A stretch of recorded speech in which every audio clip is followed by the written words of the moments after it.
Պարսակցին սովորաբար նման գործողություններին այսքան երկար է տեղում հարտաբանին ներս թողել է թե Սովորաբար գալուն պես պետք է մի անգամից քննիչից ճշտումը անեն, թույլատրեն։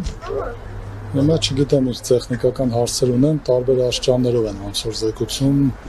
տարբեր ուղղություններով են քննարկում։ Անիմաստ է այս ամեն ինչը, բայց դե հիմա սպասենք տենց։ Այլ բան էսպայն հատուկ չկա անել, էլի կարծում եմ։ Իսկ ուզարկությունները եւ գործողությունները պարտադիր է այսպես դիմակավորված եւ զինված անձանցով իրականացնել։ Բացարձակ պարտադիր չի եւ ընդհանրապես պետքա չլինի էլ։ Դա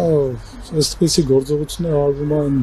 առանձնապես ծանր ինչ-որ հանցագործությունները, որտեղ որ իրականում, ասենք չգիտեմ, զինված հանցագործների հետ կապված եղան։ Այստեղ ակնհայտ է, որ նման որևէ հարց չկա, բայց մեր երկրում սա արդեն պրակտիկա է դարձել, երբ որ ուզում են շոուն ապահովեն, այս տեսարանները միշտ լինում են։ Ձեզ այս պահին էլ որևէ տեղեկություն հայտնի չէ, թե ինչ գործի շրջանակներում է գործողություններ կատարվում։ Մանրամասներին անդրադառնամ, քանի դեռ խոզարկության որոշմանի չեմ ցանկացել։ Շնորհակալ եմ։